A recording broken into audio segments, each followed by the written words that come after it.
Welcome to another episode of The Swish Show. As always, I'm your host, Ryan Tuckwood, and today I'm excited to bring you someone that was once crowned the King of Consulting by Founder Magazine and one of the best marketers in the world by Mike Dillard. He's the founder and head of growth at Australia's fastest growing full-service digital marketing agency, King Kong, and author of international bestseller, Sell Like Crazy. Guys, if you haven't read that book, by the way, please go and grab a copy today. It will literally change your sales trajectory.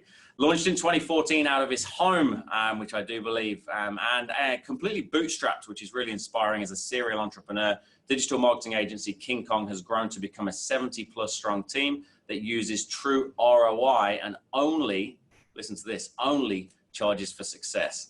His company, King Kong, has carved out a niche by guaranteeing results. Based in Melbourne, King Kong has consulted to and advised businesses in 42 countries in 416 different industries. They've generated $1.33 billion in sales and taught more than 250,000 people through seminars, content, and training sessions.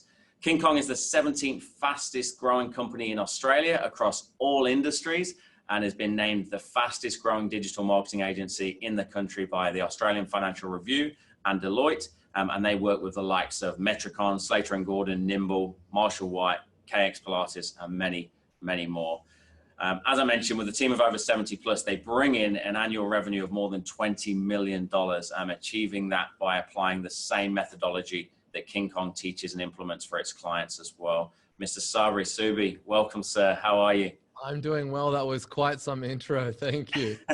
Mate, I do a lot of interviews, but I also get interviewed a lot as well. Do you feel awkward when you listen to all of that back?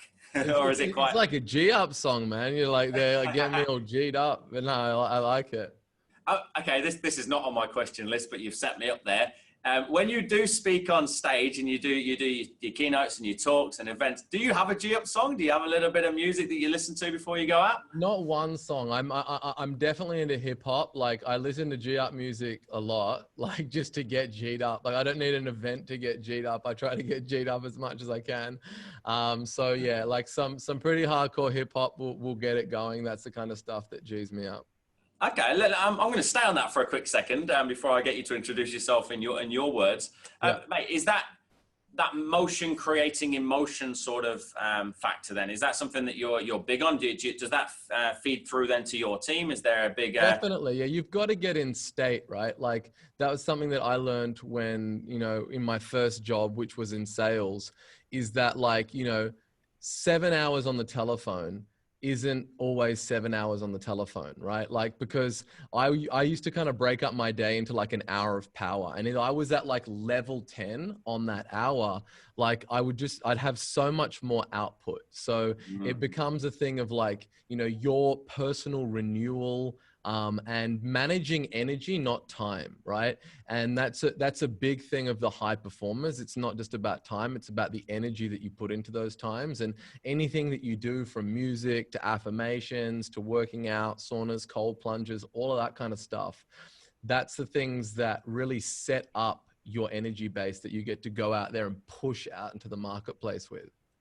Yeah, well, love it. Okay, there you go. There's some value straight away. Well, before we dive into the crux of it then and try and get under the surface and to the bone, so to speak, mate, for those people that may not have heard of you before or even heard of King Kong and what you've achieved over the last, I think 6 or 7 years, give us a quick elevator pitch, quick 60, 90-second overview of who Sabri is.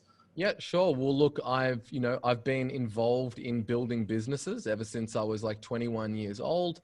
I got my first start in sales when I was 16 years old. That was a cold, hard slap to the face. Since then, I've traveled, all around the world selling one-to-one, one-to-many, door-to-door, face-to-face, over the phone, you name it, I've sold it. And basically that was the thing that kind of led me down the rabbit hole of business and business building. And I've run a few businesses, I've run a few into the ground, I've sold a few, and that's all led me to the position that I am with King Kong. And in all of those businesses and in all of those roles, I was always tasked with the number one challenges that businesses face, which is how do I get more customers? And that's really been like the question that my business has been centered around, in solving that really, really big problem that businesses face, which is how do I get more customers? And that's really what we do at King Kong. You know, we help people increase their traffic, leads, and sales. And we're all focused on really just solving that problem for businesses, because it has a profound impact when you're able to do that. Yeah, nice. Okay, that kind of leads me into a bit about your background without even diving too deep into it. I don't want to be the bog standard sort of childhood and growing up on all of that. We might touch on it, but our mantra here is without sales, business fails. But I guess if I take what you've just said there, without leads, then you can't make sales in the first place. So marketing or sales? The way I look at sales being a child of marketing, right? And then marketing being the child of strategy. So if you look at like the overall impact of where things are really going, you know, like sales is the lifeblood of any business, right? And if you're looking at, you know, it's the oxygen that fills the lungs of a business, and without it, you will die. However, that's just looking at it, I guess, in its very first principles basis. Like, we need to get sales. And then once you look at it like that, then you start having to look at through a more strategic lens, and start to think about, well, if I'm a salesperson, there's only so many hours in a day. There's only so many phone calls I can make. There's only so many pitches that I can do, that you are limited by the clock. And then it becomes a question of how do you actually multiply that sales message, right? Because, you know, marketing is just salesmanship multiplied. So really for me, the big transformation happened when I got off, like when I started King Kong, you know, I was making, you know, 100 to 150 cold calls per day.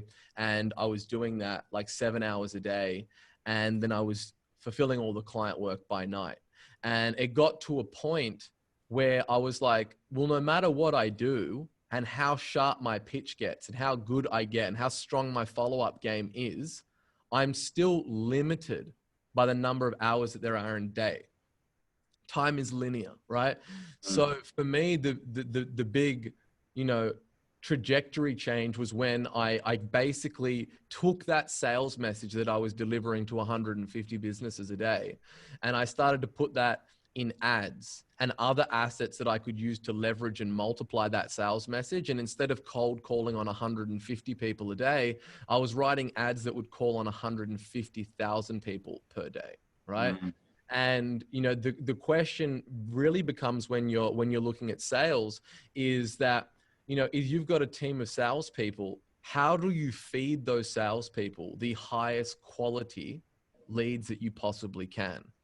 And the answer to that, the sale begins well before the phone gets picked up, right? There's so much stuff that's going on pre-call that is going to determine the effectiveness of that sales message. And does that, because you've been on the ground floor, for want of a better phrase, like you've had the rejection, you've had the, I don't know if you did, but I know for me, I'm similar background. I was engineer in the UK for 8 years. Then when I came here, I fell into a cold call type center role. And my job was 300 dials a day, 90 seconds, find out if somebody had $15,000 to $25,000 in their bank, which obviously leads to a lot of abuse and rejection. And ultimately for me, a little bit of anxiety as well around even doing the job.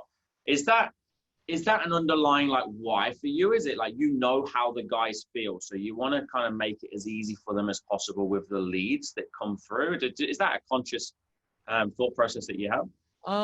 Like I've done it all. I've been on the auto dialers, you know, 300 to 600 dials a day. I've done the hard yards. I've made over 1 million sales calls, right? In terms of like being on dialers all around the world, selling everything that you can imagine. It's not really that it's like, you know, the why factor, right? It's rather, you know, if you want to have guys that are going to be with you for a long amount of time, and that are going to be closers and that aren't going to burn out. Like sales has an incredibly high turnover. It's the highest turnover function than any other function in the business. And that's because they get people to do stuff like cold calling, right? Mm. Rather than spending money and generating leads. So I look at it like, what is the best use of somebody's time, right? Again, time being linear. Each salesperson only has 7.5 hours in a day that they're on the clock. So it's my job as a business owner and as a marketer to deliver them the highest quality prospects in the highest volume possible for me to get the most leverage of that time, right? So and the byproduct of that is that you don't burn your salespeople out by them speaking to non-qualified, crappy people that aren't ever going to be in a position that you can help them, right? Because that's really, you want to create a sales machine that will sift, sort, and siphon and only delivers people that are pre-qualified, predispositioned to do business with you, and they know what is going on. And I believe that that is the job of the business owner and the person who's leading that organization to ensure that that is indeed the case. Yeah, nice. I like it.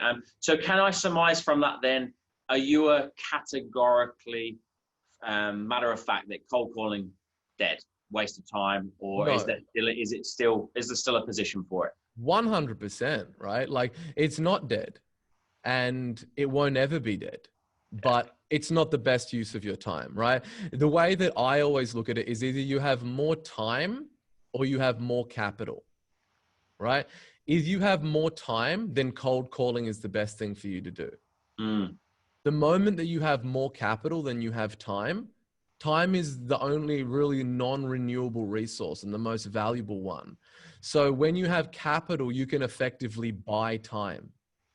So then when you get into a position where you do have some money in the bank, it's not a wise decision to use human capital, which you can't really get leverage other than just adding more bodies to the organization. And it makes more sense to use something that is scalable through capital. Yeah, okay. So, I'm not against cold calling, right? But I just don't think that it's the most efficient way to get the job done. Yeah, that was I could have really set myself up for failure with that question, because we're still a big advocate for the fact that I believe that previous old style cold calling is completely dead, but I think professional cold calling and going about it in a very structured way with a bit of a pre-call stalk, and being able to articulate your value proposition really quickly, get in, get out, set up the next call, I still think it holds some value. So I'm glad we're on the same page there.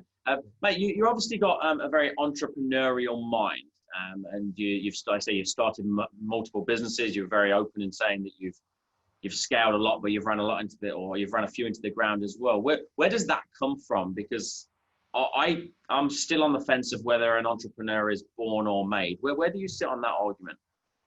Yeah, I think it's definitely a factor of somebody's environment. I don't believe that they are born. I don't think there's something inherently different in my DNA that makes me an entrepreneur than the next guy, right? I think that it's just something that happens environmentally to you over time. And I think that the first time that I got my taste for that was like, I was raised by a single parent mother, me and my sister, in Byron Bay. And there was a point where like my very first job when I was like 6 or 7 years old was working in a health food store grinding peanut butter up for $2.50 an hour. And I realized very quickly that I wasn't going to be able to make any money to really make a substantial difference into my mum being able to bring us up, right? And then I started busking at the markets on a Sunday with a harmonica, and I made like $70 in that first day. This is in Byron? Yeah, this is in Byron. I can picture it perfectly. And then I was like, I got that money, and then I was like, okay, well, this is obviously a lot better in terms of return on my time, right? And that was something that could make, a difference in terms of what that would look like in terms of the output. So that was probably the unconscious first thing in terms of the environmental forces that factored the mindset of working, for myself and being entrepreneurial. But I've always worked for myself. And what I mean by that is I've had many of jobs, right? Many, and I've still worked for myself. So, You know, I think it's a fallacy to say when people say, "Oh, I want to go work for myself." Like I worked for myself when I worked in those organizations. Yeah. Right? I was looking at my time, I was looking at the output, and I was always chasing my potential of what I could do. It was never of a fact of I'm coming in to punch the clock and get these hours, right? Yeah. So I think that, you know, you can, you know, everyone, like, they should look at it in the way that they already work for themselves, because they do. Yeah, I'm a big fan of that that angle as well. With employees, for want of a better phrase, that you're your own boss within this organization. So on that note, then, how is there a way that we as leaders, because you've already spoken about that sales has got such a high turnover, how can we get people to have that penny drop that this is your business within your business? How can we get them to go above and beyond and think in the way that you obviously do to really reach your potential? Is it possible? 100%. You know, the average tenure on my sales team is about 3.5, 4 years, Yeah, which is nice. unheard of in Yeah, sales. You know, the second sales guy that I've ever hired heads up sales in my company. Most of the others, except for 2 or 3, have been with me for 4 years plus, right? Which is unheard of. So I don't think that it's the responsibility of the team member to have this penny drop moment. I think it all starts at the top, and you need to lead from the front and show them, right? You need to engineer an environment that shows them what is possible. And that comes down from goal setting, finding out where it is that they want to go, how can you help them get there, and then showing them that merely working in the role is a vehicle to help them get to that outcome.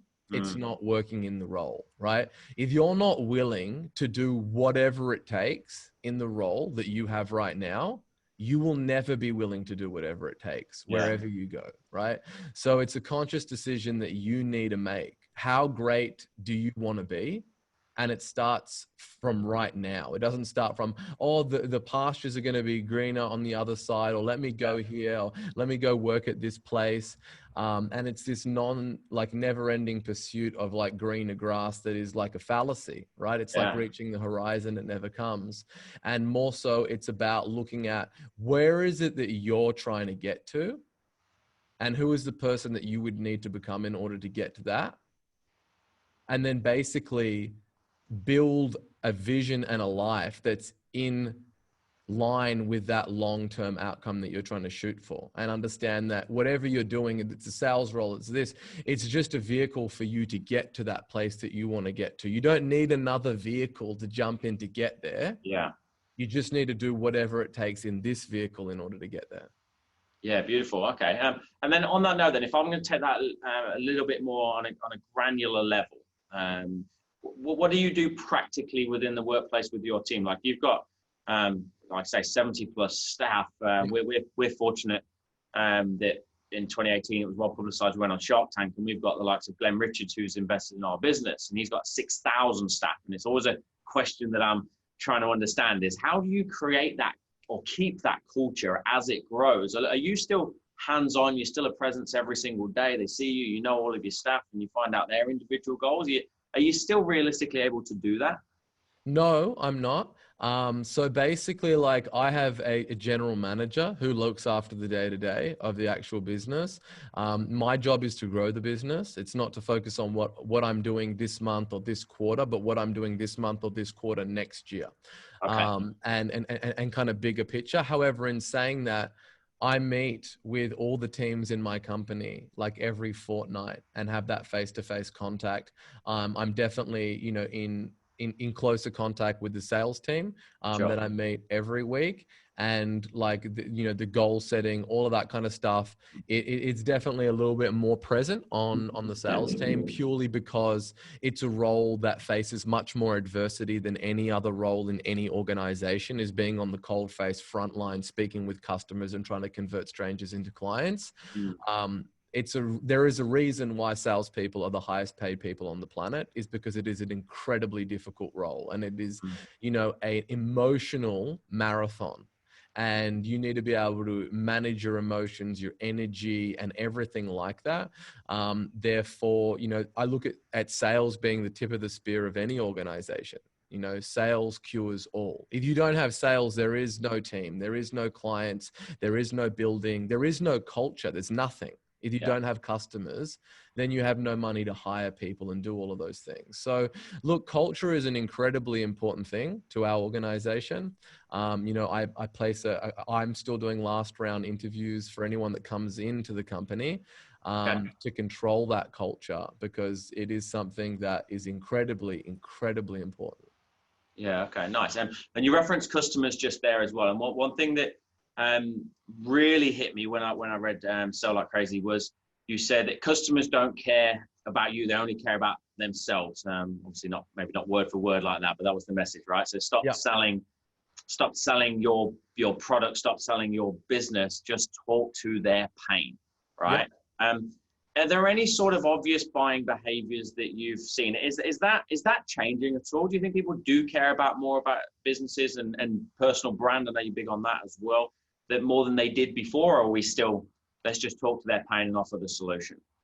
Well, I don't think that they're mutually exclusive, because the way that I look at it is that ultimately, like, you know, there's people that care about the integrity of a company, right? And they care about like the overall values that that company stands for. But if you have a look at the thing that even brought them to the point where they were even evaluating companies based on their morals and their ethics, it was a pain. It was a problem that they were trying to solve in their business. And then they're looking at those other things, right? But like, so, you know, as you know, people, they buy emotionally and justify with logic. So, you know, you really need to be positioning things to solve problems. Like how many websites that we look at that's welcome to XYZ company. We've been in business since 1979. Like, no one gives a shit about any of that stuff. They just don't, right? They have a problem and they want to get it solved.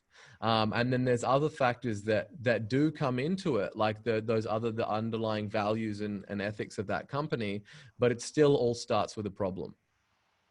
Yeah, the root cause. Nice, I like it. And then with everything that's gone on, obviously it's been a strange old year, but I don't want to get too caught up in that because I think everybody's had an interview on COVID.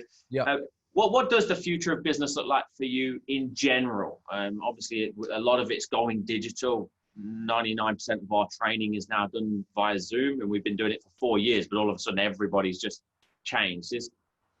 Are we going to change en masse, or are we going to revert back to certain aspects?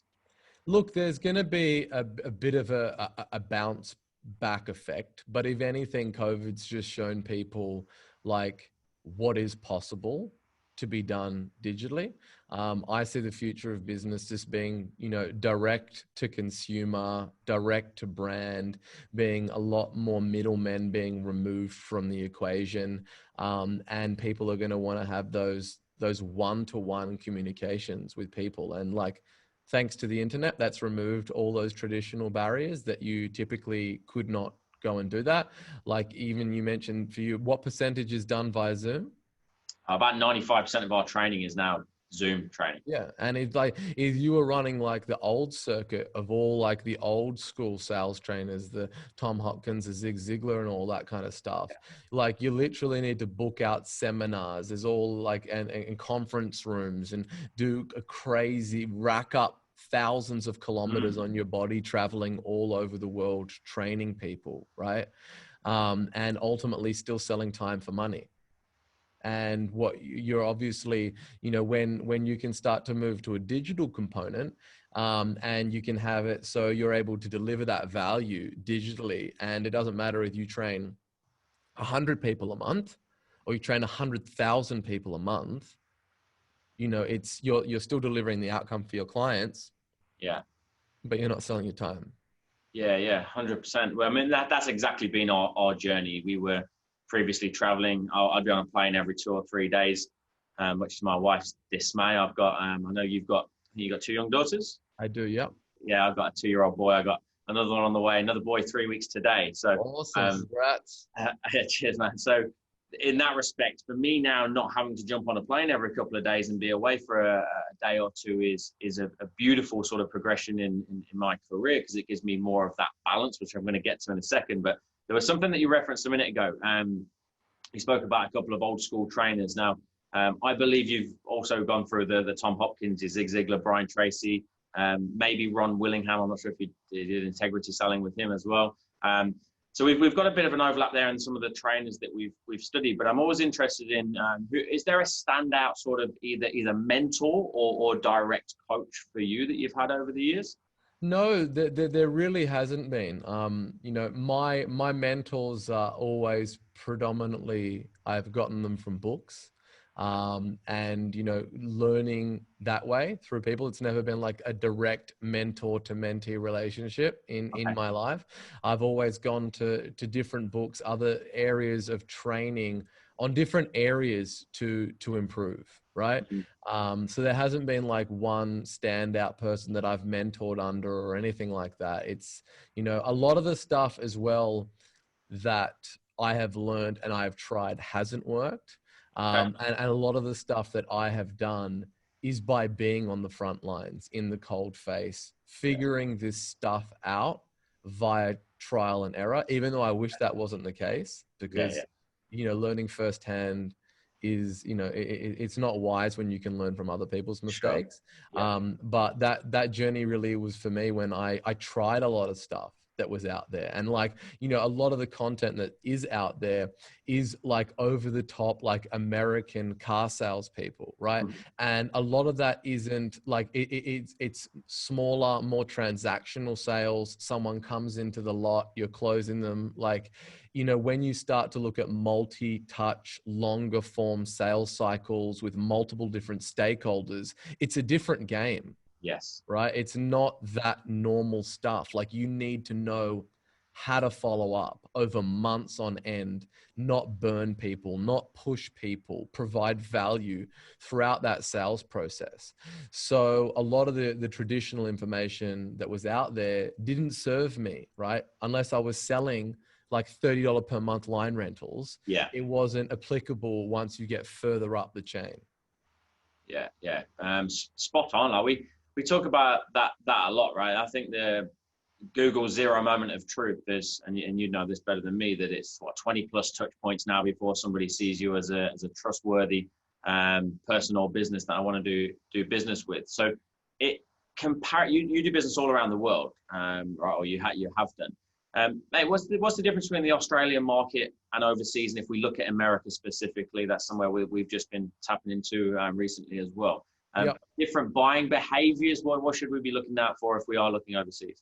Yeah, like if you just look at the American climate, it's a lot louder, right? They're very in your face. It's very in order to get like cut through in America. Like if you go over there and just get some exposure to the media that's over there, the television ads, the billboards, the market that you're competing for attention with, it is a violent, chaotic storm of noise, right? Wow. And you have to grab people by the throat and drag them into your sales message in order to get a little bit of, you have to be so loud, right?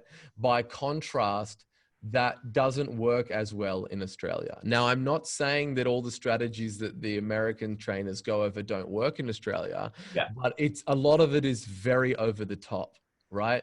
And a lot of it is based on the old school method of selling rather than like a spin selling, right? Or rather than like, you know, bringing people in, doing a proper diagnosis and then really writing a prescription based on that problem that they have. So I think that is changing. Like it's changing in America as more people start to leverage internet marketing and they start to use more pull than push, right? You're getting organizations that have traditionally had like cold calling floors of 300 plus people out there just going absolutely crazy, that have then now realized there's probably a better way and a smarter way to do this through marketing. And it's a different relationship. Like when you cold call a prospect, the relationship that you have with that person your approach needs to be radically different to if someone raises their hand in a sea of people and says, hey, look, I'm interested in Yeah. what it is Yeah. that you've got, right? So I think that most of the sales material that is taught on that offensive sale, on the going out there, wrangling it, drumming up business, rolling up your sleeves and getting it done, more so than what is the psychology of somebody that's actually requested you to give them a call. Yeah. Okay. So we need to be able to, well, actually, I'll ask that question then. Do we need to be able to adapt and be a chameleon as a sales professional, or would you have two different divisions that only focus on one or the other? Yeah, for me, like I'm a business builder. I'm not a salesperson. So I look at how do I build a business in the most efficient and fastest way? And that just happens to be from my experience, not by cold calling. Okay. Right?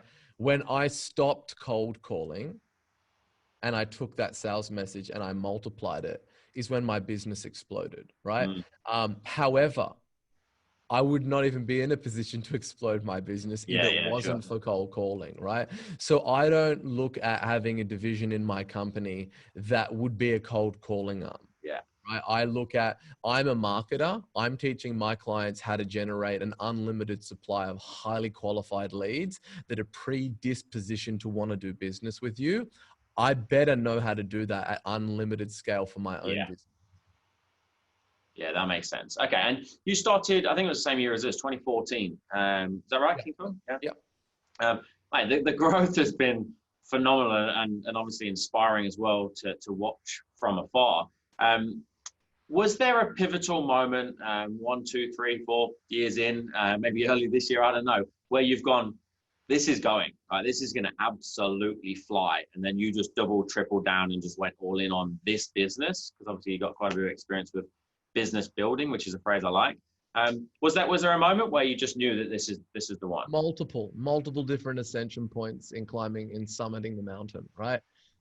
So like, that was when I'd been cold calling for my first week, and I got my first client after like 4 days.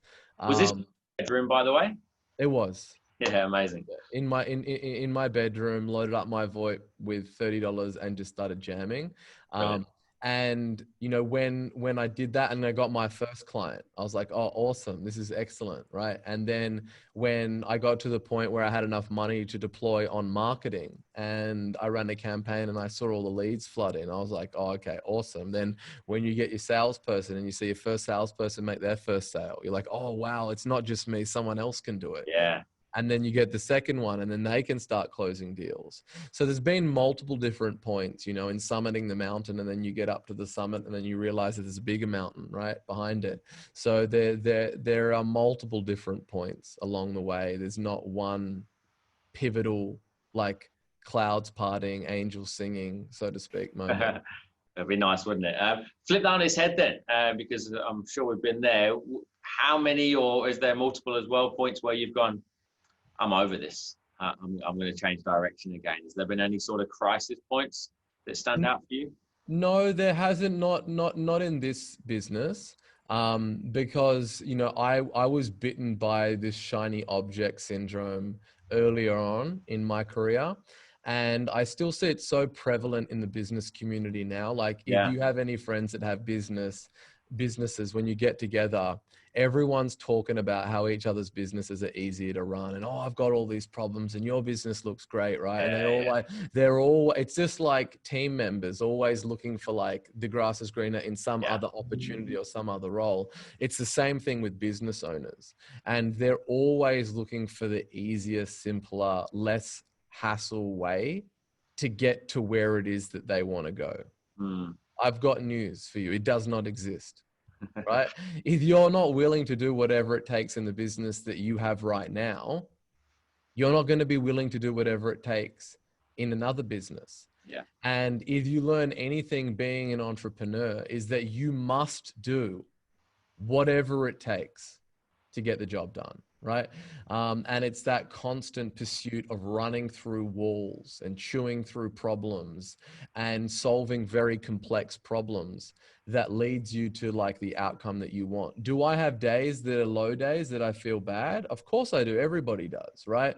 And it's just about managing that emotion and seeing the bigger picture, because business is tough. It's the most competitive sport that exists. It's 24 hours a day, 7 days a week, 365 days a year.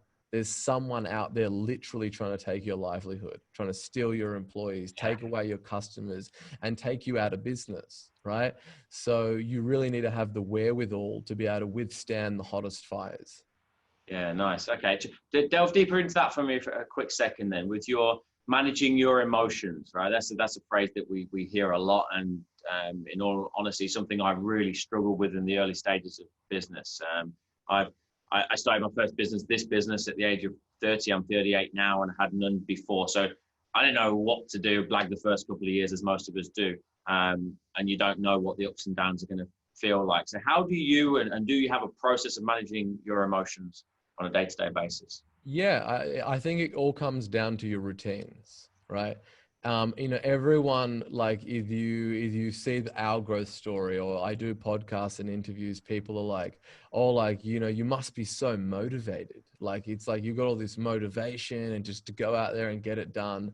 And it's like, no, I'm just very disciplined. Right. Like there's this certain sacrifices that I have to make in order to be in the position that I am in. Right. It's like you have to pay the price to be successful. And a big part of that is managing your emotions. And the way that you manage your emotions is by managing your state. And the way that you manage your state is through discipline, right?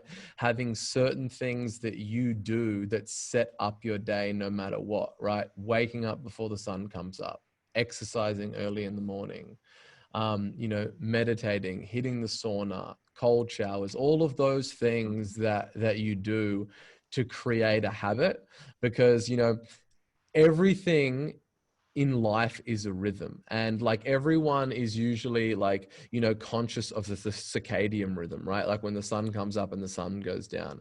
And then within your sleep, there is also another rhythm, right? Of REM sleep, and then, deep sleep. And that happens in 90-minute cycles. And it's the same thing for energy, right? And there is a pattern, and it's like your whole molecular structure and your biochemistry works off a rhythm, right? If you go to bed at the same time every night, your body knows to release those certain chemicals, right? It knows when to wake up. It knows all of the different things that you've got to do to be in that peak state. And it's something that you can see that's very clearly like with fighters, right? If you watch like the UFC, for instance, and there's an international fight, the first thing that fight camp does is go over to that country and they start training at the time that they're going to be performing, which is they're going to have the fight, right? And if it's in America, it will be like at 7:30 at night, prime time on a Saturday night. But if they're in Abu Dhabi, it's going to be at 6:30 in the morning. So they need to change their biochemistry so that they can have peak energy at that time that they're going to be competing. And it's no different in business. You need to be looking at like, where am I going to have my most extreme, intense bursts of output? And how am I engineering my whole day and all of my energy around me being able to just unload like a machine gun on those hours that I need to? Yeah, what a great analogy. So I guess that might lead a little bit in towards balance and doing whatever it takes. And again, if I reference Glenn Richards, he said to me, Ryan, there isn't balance. There's only counterbalance. You're either all at home or you're all at work. I don't know if you've read the book by Jeb Blunt, Fanatical Prospecting, which where I got my power hours from as well. And he said, when you're in that hour, when you're in that 15, you're all in. But you can't multitask. You can't do lots of things at once. So having a couple of young daughters yourself, mate, and having that home life and such a successful business, and I'm sure other things on the go as well, how do you get that equilibrium? Do you find it? Are you looking for it? Is it there? Yeah, look, I do look at it. It's one of those things where, I agree, where it is binary, right? It's either like you're at work or you're not at work. So like, you know, I'm ruthlessly manage my time and my calendar and the output that I have, because I know that when I do leave my family, I am making a sacrifice not to be with them. Yeah. So I better not come to the office and just fuck around. All right. Or not be high output, right? If I'm going to be working like I am level 10 dialed in with Terminator gaze on the target that I need to really go after, right? And then the same thing when I'm not, I really try and switch off from that work and be present with my children during those short bursts that I get with them, right? Because the reality of it is that, you know, I'm not there when they wake up in the morning. Well, I am now because of COVID and lockdown, but typically I'm not there when they wake up. I'm already getting after it, right? But I do get to see them in the evening, you know, and spend some time with them before, you know, we have dinner and I put them to sleep. So I just want to, I just make sure that time that I do have with them is I'm really connected. I'm not distracted with everything that's going on. And then beyond that, I think that you need to have your own ritual for yourself, right? Your own self-renewal that you can do, because, you know, everything requires energy, as I mentioned before, not time, it's energy. And so you need to figure out a way to renew your own energy and make sure that you're looking after yourself and your health and you're getting enough sleep and you're eating right and you're exercising, so you can then go out and give a lot to other people, right? So I'm not one to say that like when I'm not at work, I'm only with the children, right? Because then I need time with my wife. I need time with me, right? I need to be with myself as well, so I can give to everybody else that is in my life. Yeah. Okay. Yeah. Cool. And with your wife, obviously share as much as you feel comfortable sharing. Getting them on the, it's probably a selfish question. Getting them on the same page and understanding your ambition, your drive, and where you want to go. Has that been a challenge for you, or was it just like we both just get it? Right. We're both. Yeah, look, my wife is my biggest, she champions me more than anybody, right? And I think that choosing your partner is the most important decision you'll ever make in your entire life. There's nothing that's more important than that. Forget about what industry business is going to be. None of that matters if you're not on the same page with your partner. So, you know, you need to book in that time with them and have the broader conversation of where is it that we're trying to go? Yeah. What is the life that we ultimately want to be building? And it is a team, right? So what is it that you're going to do and what is it that I'm going to have to do? And let's just get clear on the sacrifices that are going to need to be made in order for us to take the hill, right? Because, you know, I'm not going to be able to wake up at 9 a.m.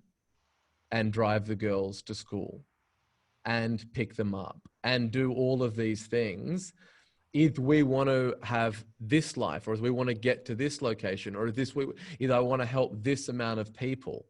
There are going to be sacrifices that need to be done. And like, I think that it's really important to get those roles clearly defined. Every person on the team isn't the goalie and the striker. There's different positions for different things to achieve an overall goal, right? And I think that a lot of those breakdowns happen because the conversation hasn't happened. Of what we're actually trying to do here, right? And because I wouldn't be able to do all the stuff that I do if it wasn't for my wife. There's no way that I'd be able to do that, right? So and it's vice versa. But that needs to be established, right? That there is a different role, there is a different part, there's different plays, there's different things that have to get done in order to reach that overall goal. And most people just don't have that conversation. They kind of just drift through life and expect things to find their places naturally. And then there's usually conflict because, you know, that conflict usually arises from a lack of communication and being clear on what it is that you're trying to shoot for. Yeah. Communication is the key word, isn't it? Right. It's having the tough conversations and feeling comfortable to bring it to the table, knowing that, hey, we want to work on this together. I'd love you to be on that journey with me as well. But on that note, then, if we talk about your vision, okay, so the goal of the business, well, I hate this phrase, but when is enough enough? When are you big enough? When have you achieved enough? Is there a legacy piece that you're trying to create here? What's the vision? Yeah, I don't look at it like that, because when you say enough is enough of what? What is it? Enough money? Is it enough team members? Is it enough impact? What is the measurement of enough? Yeah. Right. So for me, I'm looking at, like, it's always about chasing my potential of what is possible. Like, I get one life to do everything that I need to do. Right. And whether or not you're helping 100 people in a year with one-to-one client work, or you're helping 100,000 people a year, it's the same amount of work. It's the same amount of hours you're going to work every day. It's just how big the goal is. So for me, it's just all about, is this the best version of yourself? Is this what you are capable of? Or is there a bigger game that you could be playing? Is there something more? And it's not a milestone. It's about chasing what is my potential and what am I capable of doing? And that's the thing that, like, from looking at where I am now and the potential of where I think I could be, is the distance between those two is the motivation gap. Yeah. Love it. All right. Last couple of questions. With regards to, I guess, advertising, right? There's coming back to marketing a little bit. Advertising en masse, right? Moving forward, there's 7.8 billion people, I think, on the planet these days. What are some of the quick mistakes that you're seeing? Are we not niche enough? Are we too niche? Should we be going broad? Like, talk to me about that. Just elaborate your thoughts around what people are doing wrong and what people should be doing. The first thing is, the biggest problem that people make is that they don't advertise, and they don't advertise enough. And that's because they look at advertising as a cost on their P&L, right? They don't look at it as an investment, where it is the single greatest investment vehicle known to man. There's nothing like it. Like, it's not uncommon to get an 800% return on your money in a 30-day period, right? That's not an unheard of number. It can be quite a common number, right? And even if you say that it's a 300%, show me another investment vehicle that you can routinely and reliably, in your full control, without going through any middlemen, right, get that kind of return.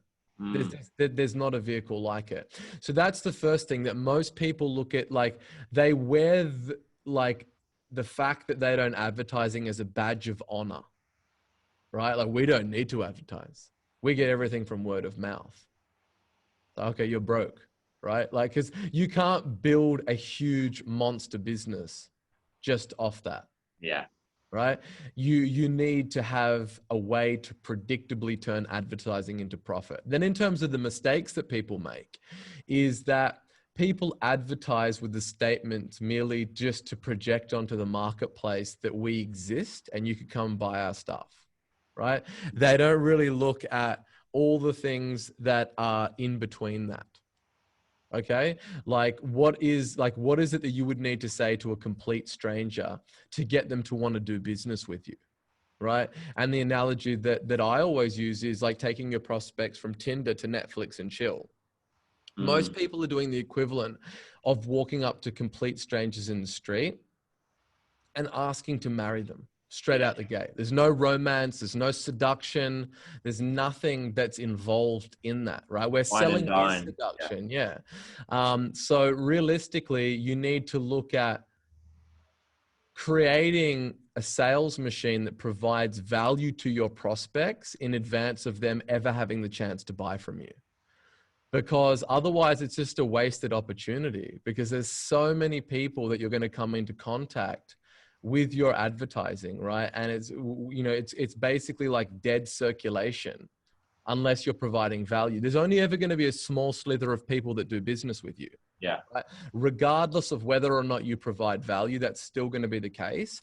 So why not create value while you're also selling and being able to help and impact such a broader part of your marketplace, because you're compensated by the value that you provide to your marketplace.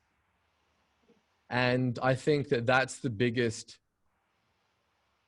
mindset shift, is that you're not here to just make offers to everybody, right?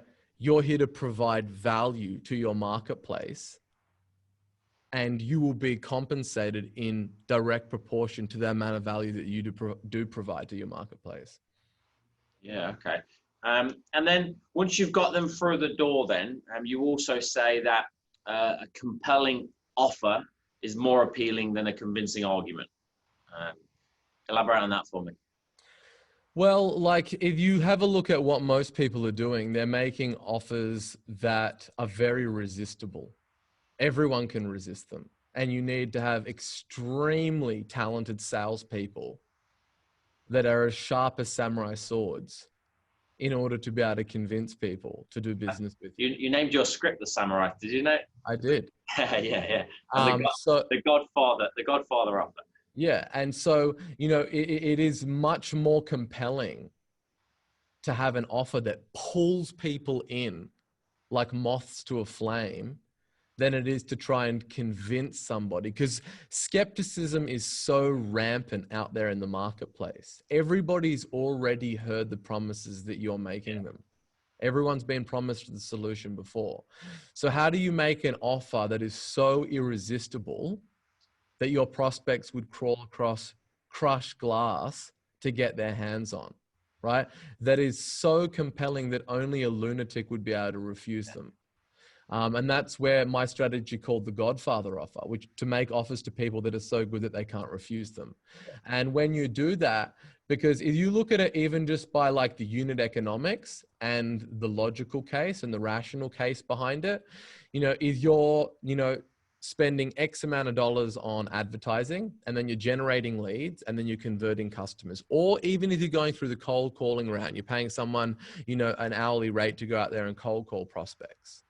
You know, you might be able to, in 100 prospects, convert 10 of them with your ordinary offer, right? And that might give you a customer acquisition cost of, say, $300, right?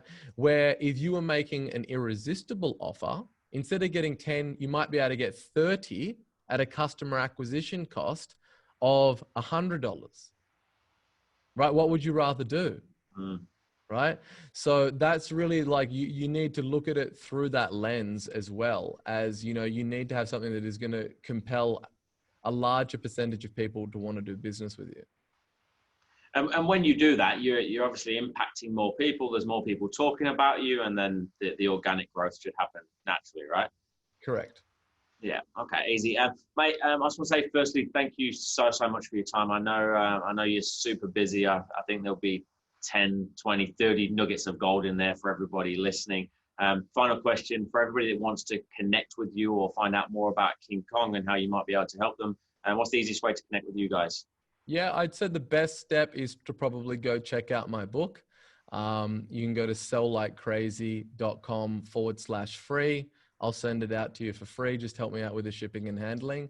That's going to be the best thing for you to kind of get an understanding of how you can go out there in today's new digital economy and get customers. If you're looking for someone to do it all for you, you can go to kingkong.com.au and get in contact with us that way. Nice and easy. Guys, highly recommend you doing that. 100% get a hold of that book. It will literally change, as I said earlier, the way that you present, reach, land, and get clients on board. So Sabri, once again, mate, thanks for your time. Really appreciate it. No problems. Thank you so much for having me on. Cheers, mate.